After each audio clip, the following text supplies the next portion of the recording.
नमस्कार दोस्तों, मैं हूं दिनेश के वोरा। स्वागत है आपका इस बहुत स्पेशल प्रोग्राम में।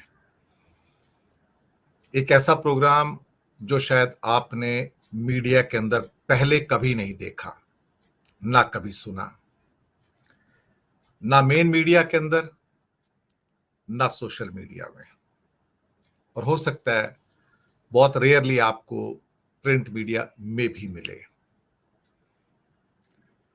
दरअसल आपको इस कंप्यूटर एज में, इंटरनेट की एज में, जहां एक संदेश एक सेकंड के अंदर दुनिया के एक कोने से दूसरे कोने में पहुंच जाता है, यानी कि एक सेकंड भी नहीं लगता जिसे आप कहते हैं, तो आप सोचिए कि उस जमाने में टाइपराइटर वापस कैसे आया। वो पुराना टाइपराइटर, बेचारा टाइपराइटर, वो जिसे हमारी जिंदगी से रुखसत कर दिया गया था, वो वापस कैसे आया। तस्वीरें नजर आती है ना आजकल तो, कि इस टाइपराइटर का कोई काम है। जब हम डेस्कटॉप पे काम करते हैं, ऑफिस में लैपटॉप पर काम करते हैं, टैब पर काम करते हैं, मोबाइल पर काम करते हैं, और कम्युनिकेशन के और कई हमारे इक्विपमेंट्स हैं उन पर काम करते हैं, मोस्ट मॉडर्न जिसे कह सकते हैं। 5G और 6G की बातें होती हैं, जहां एक स्प्लिट सेकंड के अंदर हमारा एक मैसेज दुनिया के किसी भी कोने में, किसी भी जगह पर पहुंच जाता है। जहां पर सैटेलाइट फोन की बात होती है कि वहां पे कनेक्टिविटी नहीं, तो सीधा आप सैटेलाइट के द्वारा कनेक्ट करके एक दूसरे के पास पहुंच सकते हैं। है ना, है कमाल की बात है। और आप कहेंगे हो सकता है दुनिया में कुछ मूर्ख लोग होंगे जो दोबारा से टाइपराइटर को ऑप्ट कर रहे हैं।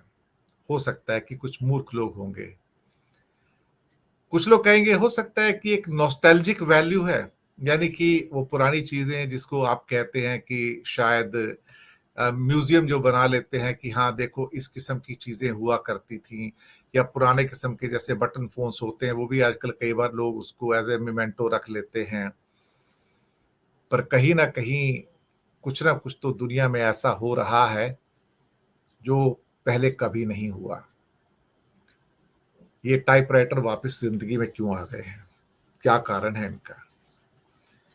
और हो सकता है कि कुछ जगहों पर कुछ और खास ऑपरेशन के लिए जो पुराने जमाने में जो हमारे पास तार भेजे जाते थे, टेलीग्राम आते थे जिसके ऊपर 8-10 वर्ड 15 वर्ड लिखे रहते थे, क्योंकि काफी पैसे लगते थे।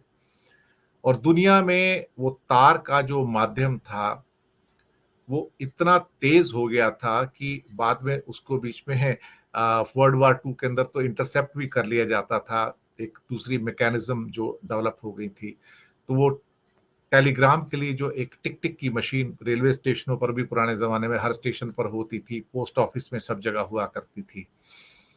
वो मशीन कैसी होती थी, चलिए उसका भी आपको एक दृश्य दिखा देते हैं। इस किस्म की मशीन होती थी, और उसके बाद टिक टिक करके हर टिक जो होती थी वो एक शब्द को बयान करता है। जैसे कि एक खास तरीके से वो अगर टिक किया जाए तो वो एम वर्ड हो जाता है, दबा कर रखा जाए तो ए हो जाता है, थोड़ा लंबा किया जाए तो सी हो जाता है।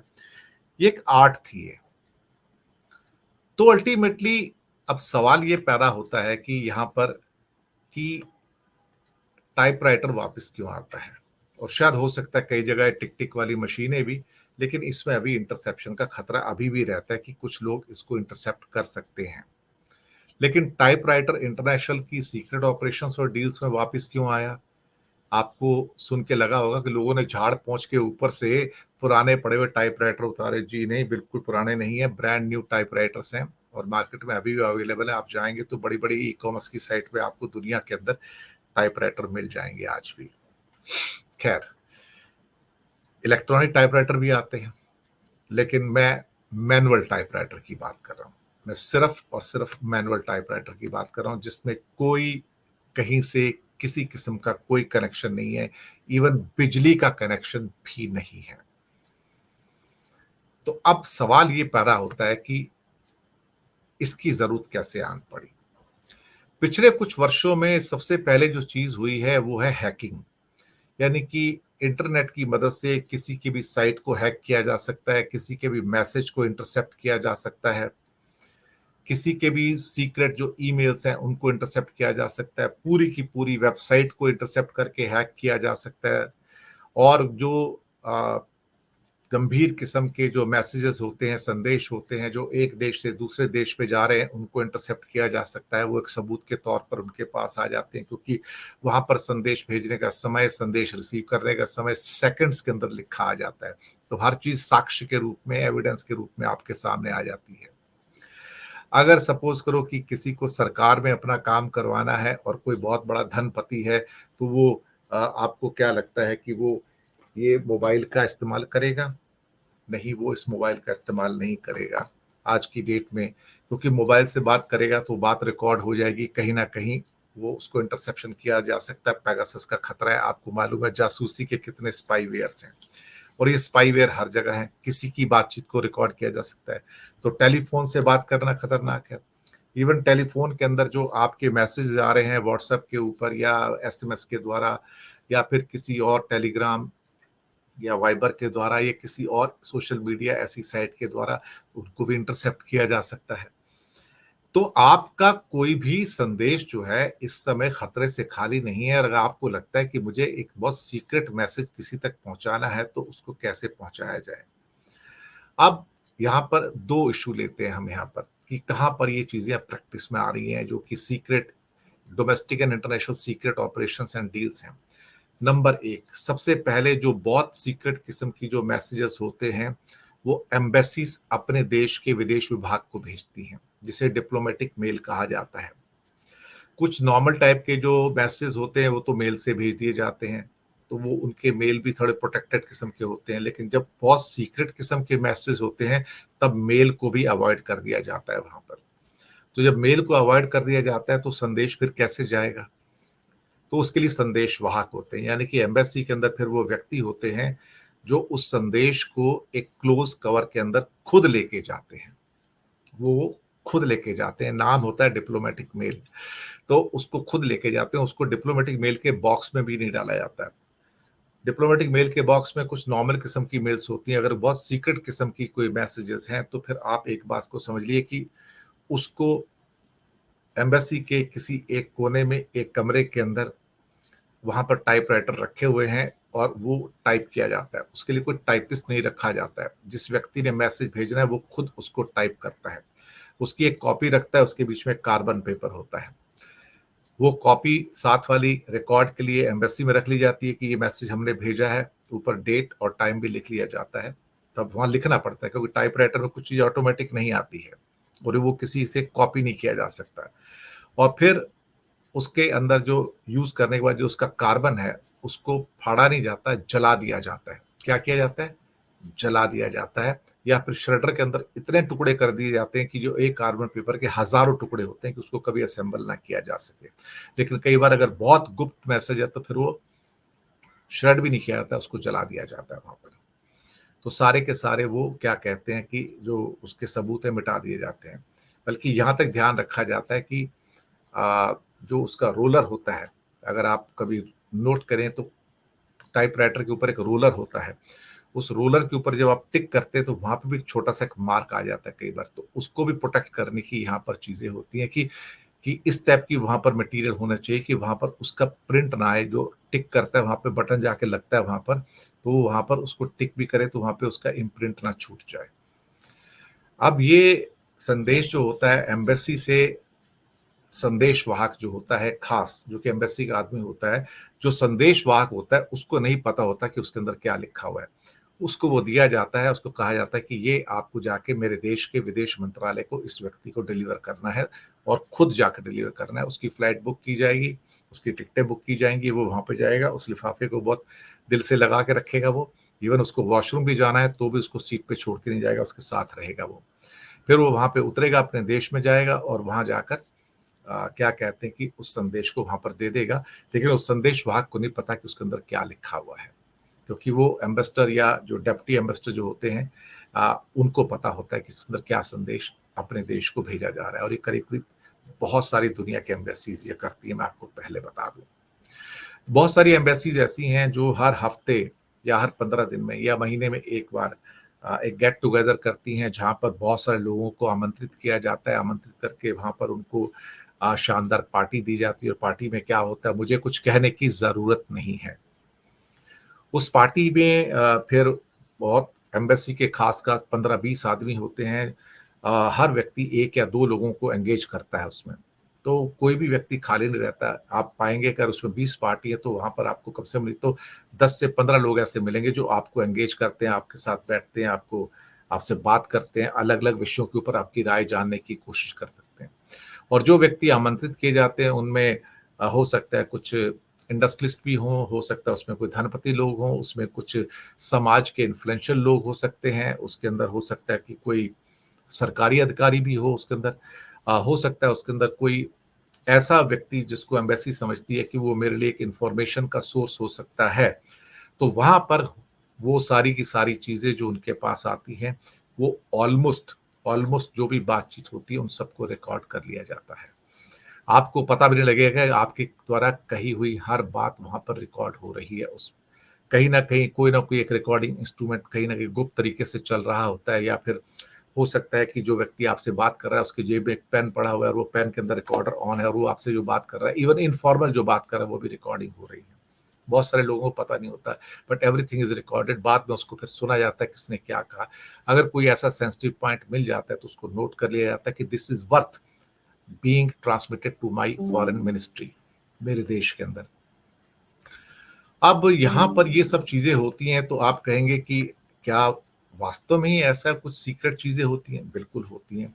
इसके अलावा अपने देश के अंदर या कई बार जो प्राइवेट कंपनियाँ हैं, उनकी जो सीक्रेट डील्स होती हैं विदेशी कंपनियों के साथ में, तो वहाँ भी यही सेम फ़ॉर्मूला अपनाया जाता है।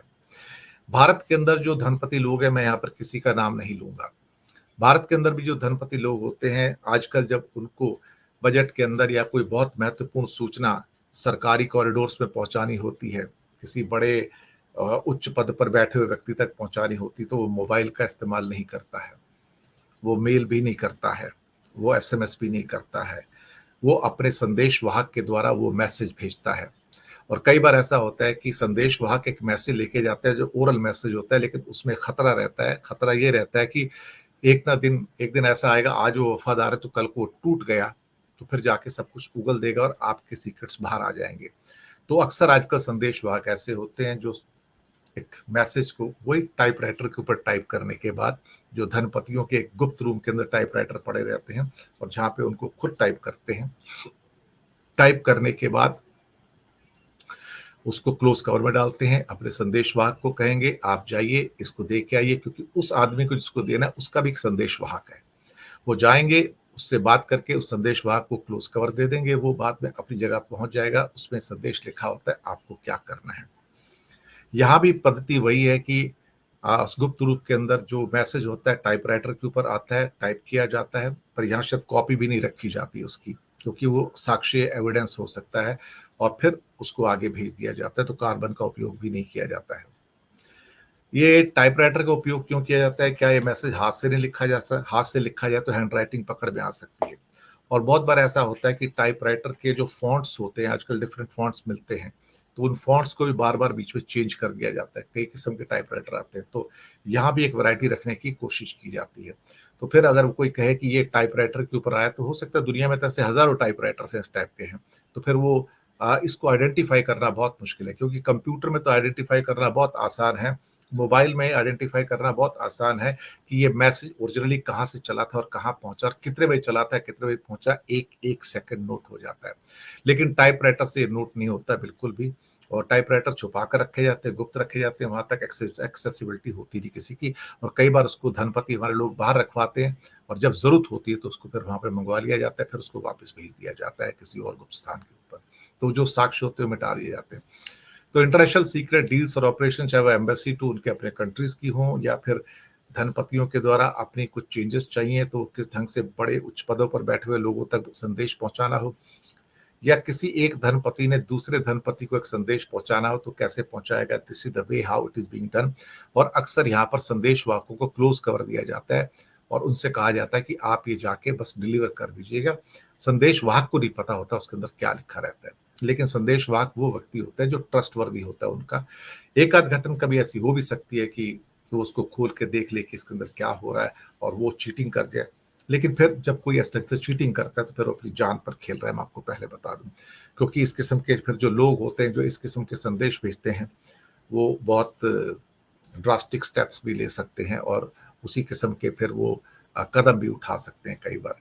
तो लोग डरते भी हैं कि ऐसा नहीं करना है। कई बार ऐसा होता है कि वो संदेशवाहक भी अंदर सर्विलेंस आ जाता है कि संदेशवाहक को नहीं पता कि मैं जा तो रहा हूँ कि मेरे ऊपर भी कोई आदमी सर्विलेंस रख रहा है कि कहाँ जा रहा है, किसके पास मिल रहा है। तो ये चीजें जब होती हैं तो दुनिया में जितनी भी सीक्रेट ऑपरेशंस हैं, डील्स हैं, उसका ये भी एक तरीका है। इसलिए मैंने कहा कि आप सोचिए कि ये टाइपराइटर्स वापस क्यों आए।